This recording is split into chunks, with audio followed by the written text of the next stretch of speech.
ॐ स्थापकाय च धर्मस्य सर्वधर्मस्वरूपिणे अवतारवरिष्ठाय रामकृष्णाय ते नमः। जय ठाकुर, जय माँ। ओम शिव शिव शिव। अमृतवाणी श्री रामकृष्ण देव के अमृत तुल्य दिव्य उपदेश। जादू, मंत्र और सिद्धि शक्ति के चमत्कार दिखाने वालों के निकट न जाया करो। ये लोग मन को सत्य के मार्ग से दूर बहकाकर ले जाते हैं। सिद्धियां सच्चिदानंद ब्रह्म की प्राप्ति के मार्ग में अंतराय स्वरूप होती हैं। ऐसे लोगों का मन सिद्धियों के जाल में अटक जाता है। इन शक्तियों की कामना मत रखो, इनसे सावधान रहो। जो हीन बुद्धि होते हैं वे ही रोग अच्छा करना, मुकदमा जिता देना, पानी पर चलना आदि सिद्धियां प्राप्त करना चाहते हैं। जो शुद्ध भक्त होते हैं वे ईश्वर के पाद पद्मों को छोड़ अन्य कुछ भी नहीं चाहते। श्री कृष्ण ने अर्जुन से कहा था, हे अर्जुन, यदि तुम में अष्ट सिद्धियों में से एक भी सिद्धि रहे तो तुम मुझे नहीं पा सकोगे। कारण ये सिद्धियां मनुष्य के अहंकार को बढ़ाकर भगवान को भुलवा देती हैं।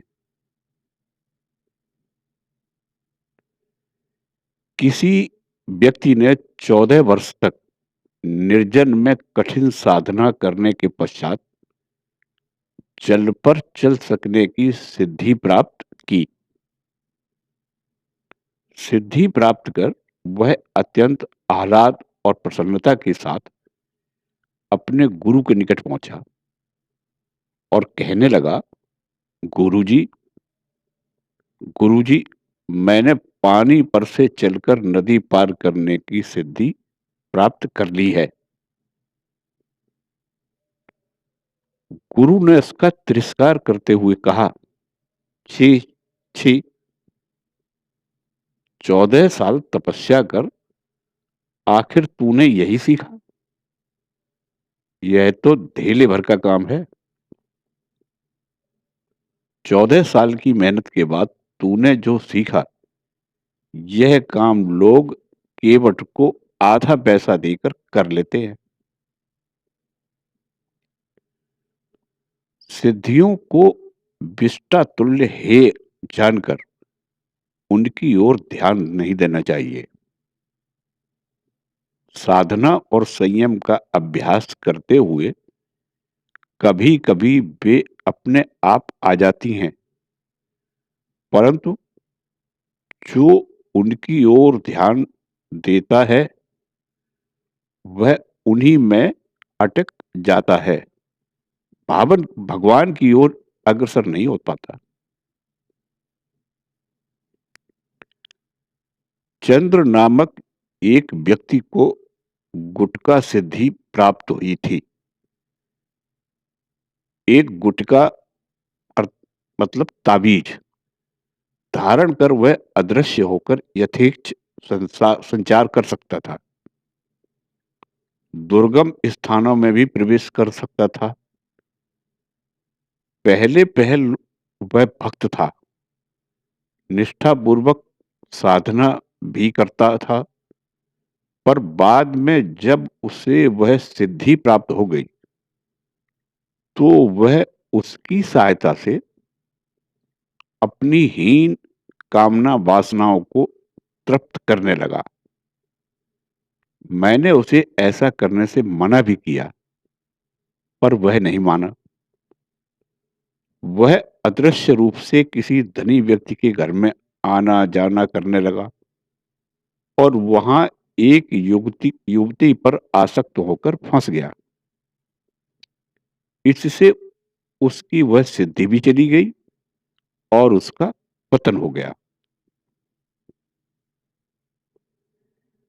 कभी-कभी सिद्धियों का परिणाम बड़ा भयानक होता है। तोतापुरी ने मुझे बताया था, एक बार एक सिद्ध समुद्र के किनारे बैठा हुआ था। इतने में भारी तूफान उठा। तूफान के कारण उसे तकलीफ होने लगी। तब उसने कहा, तूफान रुक जाए। सिद्ध का वचन झूठा नहीं हो सकता। तूफान उसी क्षण रुक गया। उस समय समुद्र पर एक जहाज पाल ताने हुए चला आ रहा था। आंधी के अचानक रुक जाने से जहाज डूब गया। उसमें जितने लोग थे सब डूबकर मर गए। वह सिद्ध इतने लोगों की मृत्यु का कारण हुआ। इस पाप के कारण उसकी सिद्धि भी चली गई और उसे नरक भी भोगना पड़ा। जब मैं पंचवटी में साधना किया करता था, उस समय एक बार गिरजा नाम का एक व्यक्ति वहां आया।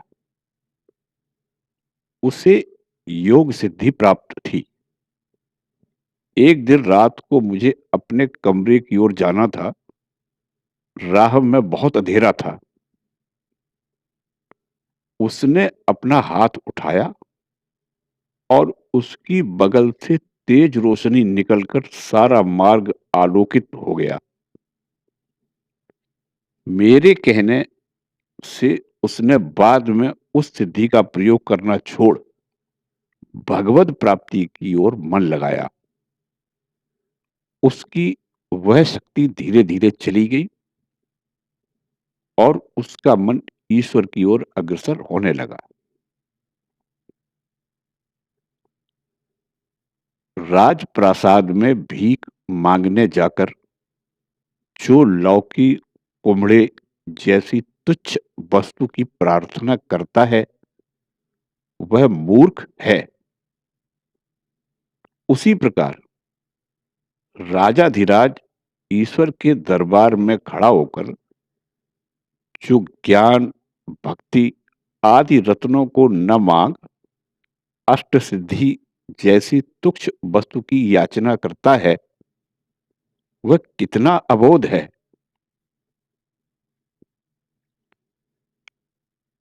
श्री रामकृष्ण देव के एक युवक शिष्य को एक बार दूसरों के मन के विचार समझने की क्षमता प्राप्त हो गई।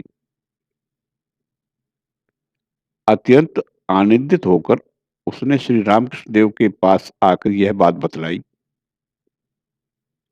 श्री रामकृष्ण देव ने उसकी भर्त्सना करते हुए कहा, छी छी, उसकी ओर ध्यान देकर वृथा शक्ति का क्षय मत कर। एक बार एक शिष्य ने श्री रामकृष्ण देव से कहा, ध्यान करते हुए मुझे दूर घटती हुई घटनाएं, वहां के लोगों के क्रियाकलाप आदि दिखाई पड़ते हैं। बाद में जांच करने पर वे दर्शन सही निकलते हैं। श्री रामकृष्ण देव यह सुनते ही बोले,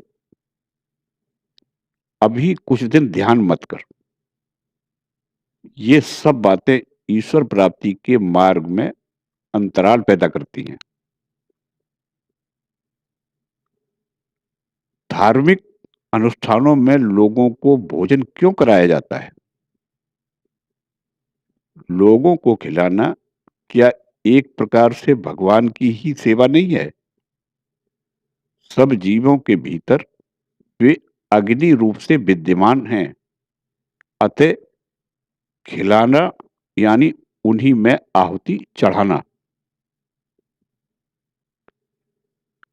परंतु जो दुर्जन है, जो भगवान को नहीं मानते, जिन्होंने व्यभिचार आदि महापाप किए हैं, ऐसे लोगों को कभी नहीं खिलाना चाहिए। ऐसे पापी लोग जहां बैठकर भोजन करते हैं, उसके नीचे की 7 हाथ तक की जमीन अपवित्र हो जाती है। एक कसाई एक गाय को दूर कसाई खाने की ओर ले जा रहा था। बीच रास्ते में एक जगह गाय ने आगे बढ़ने से इनकार कर दिया। कसाई उसे इतना पीटता, पर वह टस से मस नहीं होती। बड़ी मुसीबत थी। आखिर कसाई भूख, प्यास और थकावट के मारे तंग आ गया। तब गाय को एक पेड़ से बांध वह गांव में एक अतिथिशाला में पहुंचा। वहां भरपेट भोजन करने के बाद उसमें ताकत आई और तब आसानी से उस गाय को कसाई खाने ले जाकर उसने उसकी हत्या की। गौ हत्या के पाप का बहुत सा भाग उस अतिथिशाला के अन्नदान करने वाले मालिक को लगा, क्योंकि उसकी सहायता के बिना कसाई गाय को ले जाने में समर्थ नहीं होता। इसलिए भोजन या अन्य वस्तु का दान देते समय यह विचार करना चाहिए कि दान ग्रहण करने वाला व्यक्ति कहीं दुर्जन या पापी तो नहीं है। कहीं वह उस दान का दुरुपयोग तो नहीं करेगा।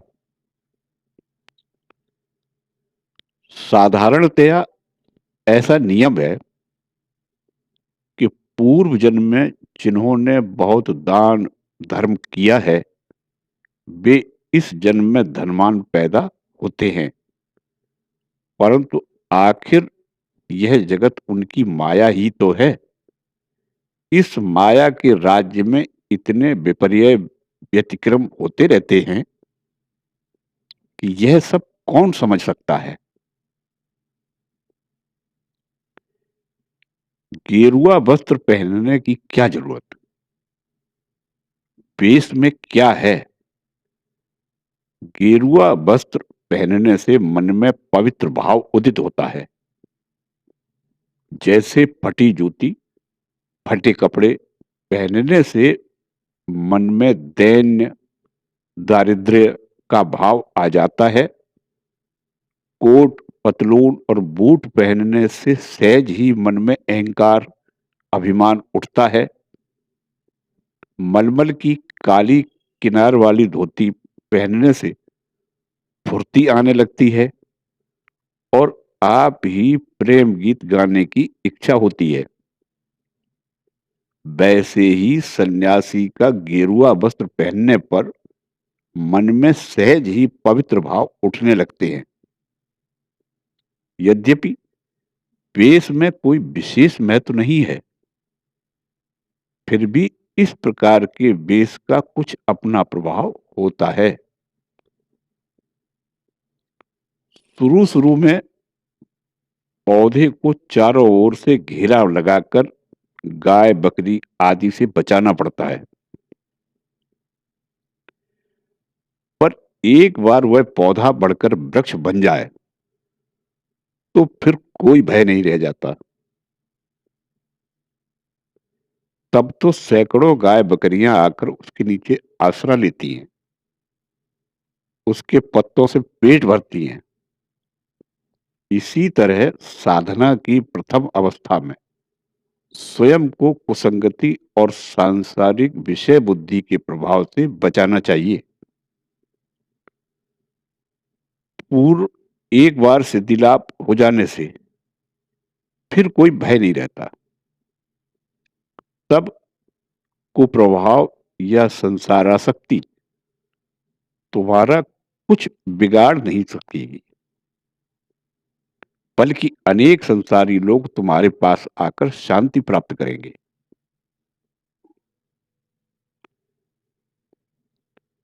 एक बार किसी छात्र ने श्री रामकृष्ण देव से पूछा, महाराज, जब सब जीवों के भीतर एक ही परमेश्वर विराजमान है, तो फिर चाहे जिस व्यक्ति के हाथ का खाने में क्या हर्ज है? पूछने पर पता चला कि वह ब्राह्मण था। तब श्री रामकृष्ण देव ने कहा, इसीलिए तुम ऐसा पूछ रहे हो। अच्छा बताओ, अगर तुम एक दिया सलाई जलाओ और उसके ऊपर ढेर सी सूखी लकड़ियां रख दो, तो क्या होगा? वह छात्र बोला, लकड़ियों के बोझ से आग बुझ जाएगी। तब श्री रामकृष्ण देव ने कहा, पर अगर तुम बहुत बड़ी धधकती हुई चिता में हरे केले के पेड़ झोंक दो, तो क्या होगा?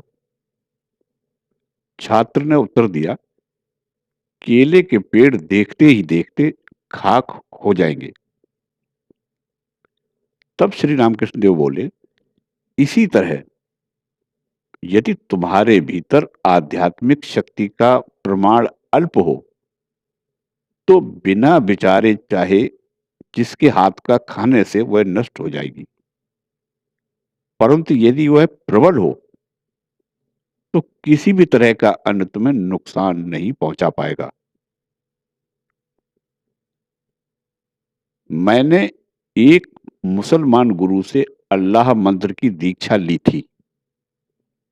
उस समय मैं दिन भर अल्लाह मंत्र जपा करता, 3 बार नमाज पढ़ता और मुसलमानों की तरह कांच न लगाकर धोती पहनता, उन्हीं की तरह भोजन करता।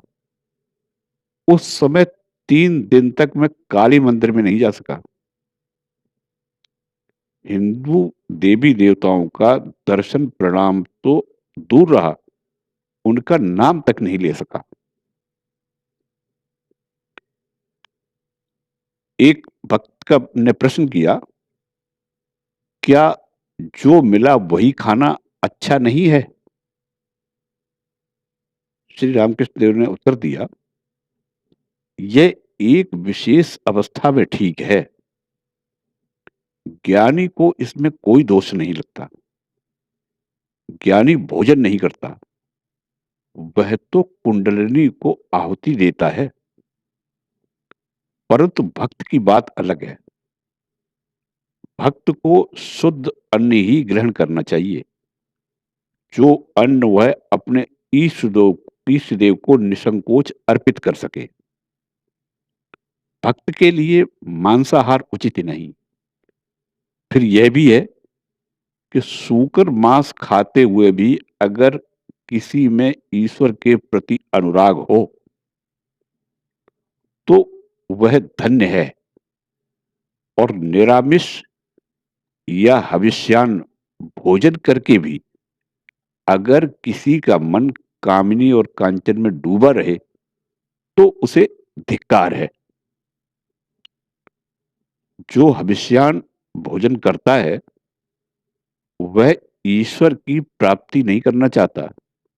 उसका हविष्यान्न गौमांस के तुल्य है। और जो गोमांस खाता है पर ईश्वर की प्राप्ति के लिए प्रयत्न करता है,